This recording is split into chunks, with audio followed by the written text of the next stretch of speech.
Hello, I'm Cassius Ferguson. Rebecca Long. I'm Chris. Katie Crowder. And in this presentation, we're going to be taking a look at a section of the Retail Business Market Research Handbook. It shows some statistics on Target compared to some of the competitors. And then we're going to dive into the two categories of goods we picked, which is the automotive section and the health and fitness section. And we're going to tell why we believe Target should look to increase in these areas. So first, the Retail Business Market Research Handbook took a look at the demographics of mass merchant customers, and it compared Target to Kohl's, Walmart, and Kmart. And what the first statistics showed was that for gender, Target actually had the highest percentage of female customers at 60.1%. But on the flip side of that, they actually had the lowest percentage of male customers at only 39.9%. When we took a look at age, from ages 18 to 44, they had the widest range from customers in that age grouping. But then from 45 and older, that's where they saw a drop-off, and they actually had the lowest percentage of areas in that grouping of age. And what these two pieces of data show us is that they have their weaknesses and they have their strengths. For their strengths, you can see clearly it's their female customers and reaching that younger age group. But some areas they need to look to improve on is increasing that percentage of their male customers and looking why is there such a big drop-off from ages 45 to older. We can see from the chart that Target is doing well in the western part of America, but it takes about 24.6% of the market share in the western part of America, but we're surprised that it does not doing well in the Midwest of the America because since Target Corporation Target Corporation resides out of the Minneapolis. So this shows more of the marital status that shop at Target. And one thing that we were surprised about was that it's mostly the single, never married is the highest. And we should probably work on getting more of the married couples in, or as you can see, Kmart leads in 3 out of the 5 sections, which is something that we should probably target more towards married couples, or even more of the unmarried, divorced, or even the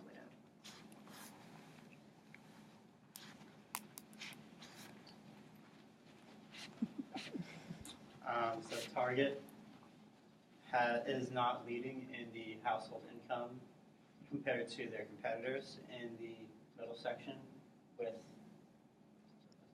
19.8% compared to the 22.3%. So it's something that Target could focus on more and try to maybe target in their ads or marketing with trying to reach out to a younger generation. And what this piece of data also shows us is that when you're looking at it, you can see that from that $55,000 income to $74,999 range, that's kind of the range where these corporations are in. So as Keegan said, they're going to want to try to look to maybe surpass someone like Kohl's who's leading in that income category grouping. So now for the automotive category. Currently, Target is significantly lacking in this area, especially compared to some of their competitors like Walmart and Sears. Walmart and Sears are known as the big box retailers of that automotive industry, and they're actually second to the franchise auto stores, which include your Napa Know-How, your Jiffy Lube, all those type of stores. However, the industry is starting to see a shift, which we'll talk about more in our next slide. But what Target and Sears offer that, what Walmart and Sears offer that Target doesn't is auto services where they can do quick repairs, change tires. They also have a wide selection of automotive stuff from spark plugs to tires to brake pads, and Target doesn't offer any of that. So we think that Target should look to try to compete with Walmart and Sears. So as we said, the customers play a huge part in this because the auto industry is starting to see that the younger generation, or the millennials, are actually preferring to shop at these big box retailers over the franchise stores. And some of the reasons for that is just because of convenience and the price. So with that, Target has a special opportunity here because with any type of adding or expanding, it takes time, especially trying to expand to 2,000 stores. But a fact from Mintel reported that 36% of the millennials actually prefer to work on their own cars. And the reason this is good is because it will give time for Target to start to incorporate auto centers into their super targets. Now, with increasing the automotive selection, you're going to naturally increase your male customers, which is lacking. It had the lowest percentage. Not only that, but you're going to retain your current female customers because, again, in another Mintel report, it showed that 36% of females actually prefer if they're able to do their auto needs right within one store because it's more convenient for them, especially for a mom.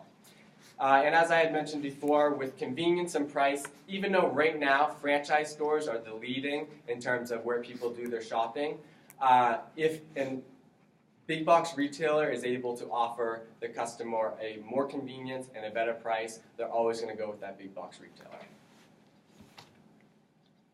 We can see when I was shopping on the Target website, we see there are some missing category like tires and spark plug and brake pads, and compared to the Walmart website, there is an independent catalog about auto and tires, and it's easy for people to find these things when they're shopping online. And I think Target can just set up an independent department of car repairing or some car service. So people will come to the supermarket and fix their car, and during their waiting time, they can just hang around the store of the Target coverage. Yeah, and as Chris mentioned, we have an example of how if you were to go right now to Walmart's website and Target's website, it's very easy to find the auto and tire section. But from us as a customer looking, it was really hard to try to find their automotive section that is really small right now. So in future, once they are able to increase that automotive selection, which we believe is step one, then they're going to want to try to fix that website. But as they're increasing, they're going to want to behind the scenes kind of try to start adding on those auto centers, which is a little bit bigger of a job than just increasing. And we believe that's the step or the route that they should go, in fact, in trying to increase that category. So the next thing we looked into was their health and fitness sections, which is also quite lacking. If you walk into a Target store, you see that there's maybe one aisle that's dedicated to these specific things. And right now it's kind of a growing industry. There are a lot of people who are into the protein supplements and workouts and things like that.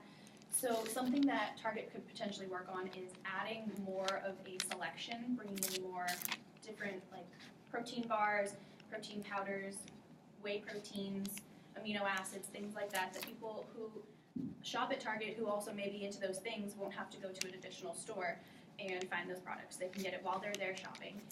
And another thing would try to make them a competitor with GNC, which is a very big competitor in that industry. And they have improved a lot with their products as well, trying to accommodate the growing industry in these products.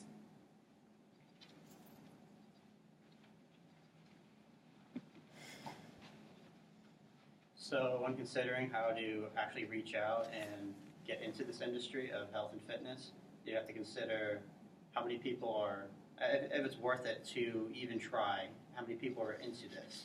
So compared to the 1980s where only 50% of people actually accepted the fact that health and that supplements, protein shakes and everything actually help. Now 83% today actually trust the industry and consider it to be helpful. So instead of having to target people trying to convince them that it does work or that theirs works the best, they should spend their time focusing on how to actually reach out to these people and convince them to go to the Target stores rather than GNCs.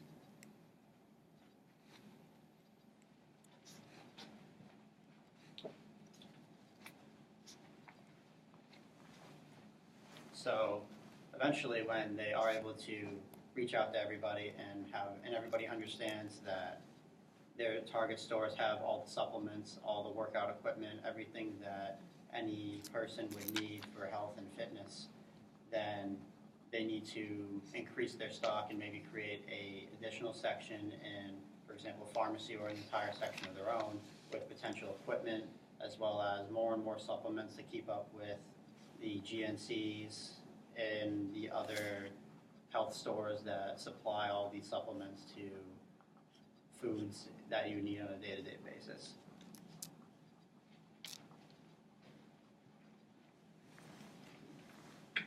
We appreciate you guys taking the time to listen to us. Again, I'm Cassius Ferguson, Rebecca Long. I'm Chris. Jake Crow. and that's all for our presentation. Thank you. Thanks, Liza. Awesome. We'll see you guys next week. Before next week, if each of you can send me feedback